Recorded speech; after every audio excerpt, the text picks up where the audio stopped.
Hello guys, welcome to my YouTube channel. जैसे कि आपको थंबनेल से पता ही चल गया होगा कि हम किसके बारे बात करने जा रहे हैं। Yes, absolutely right.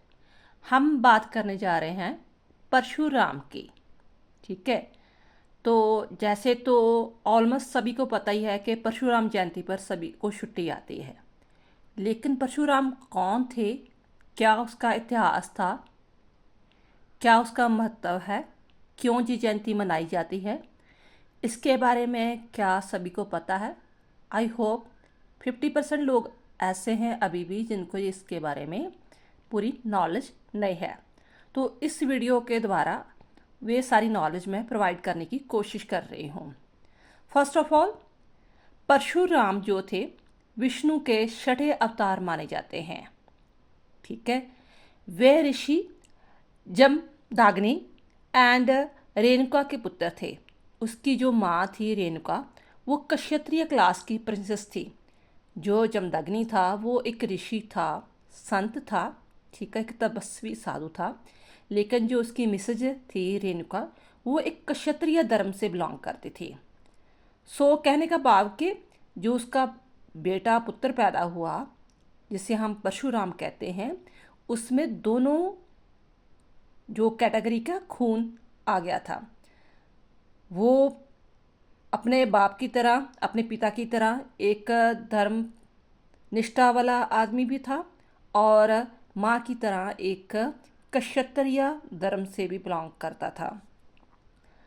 शिव से उसे एक शक्तिशाली फरसा यानी कुल्हाड़ी प्राप्त हुई थी। अगर आप जो परशुराम की फ़ोटो देखते हो तो मैक्सिमम एक हाथ में उन्होंने कुल्हाड़ी पकड़ी होती है और दूसरे हाथ में उन्होंने एक जो है धनुष पकड़ा होता है। एक्चुअली परशुराम का पहले नाम बलराम था। जब उसे अपनी तपस्या के द्वारा जो थी शिवजी से फरसा जो वरदान प्राप्त हुआ, जिससे फरसा से वो चलाने से वो कभी भी हार नहीं सकता था। वो एक ऐसा उसे एक शक्तिशाली हथियार मिला था, एक कुल्हाड़ी के टाइप का था। ठीक है। तो उसी फरसा के आधार पर ही उसे बाद में परशा यानी कि परशुराम उसे कहलाया गया। कहते हैं कि जो परशुराम है वे शक्ति, न्याय और धर्म के प्रतीक माने जाते हैं।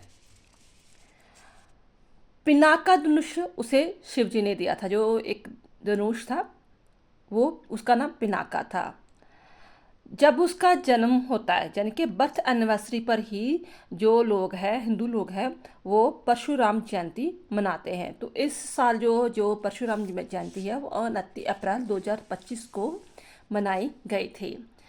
परशुराम जो है ये माना जाता है कि 4 युग होते हैं, जैसे सतयुग, कलयुग, द्वापर युग, त्रेता युग। ठीक है। तो चारों युगों में से 3 युग में परशुराम का जिक्र आता ही रहा है और आता ही रहेगा। तो जो जो बर्थ एनिवर्सरी मनाई जाती है, जैसे मान लो कहते हैं हम परशुराम जयंती कहते हैं, तो इस दिन कहते हैं this day falls on the day of the Akshaya Tritiya. This day occurs on the third day of Shukla Paksha in the month of Visak, the year of 2025। जो विसाख का मंथ आता है ना, जो देसी महीने होते हैं, चैत, विसाख, हाड़। ठीक है। विसाख के मंथ में ये चीज़ आती है, इसका मंथ आता है। तो आई होप आपको पता चल गया होगा कि हाँ, कि परशुराम कौन था।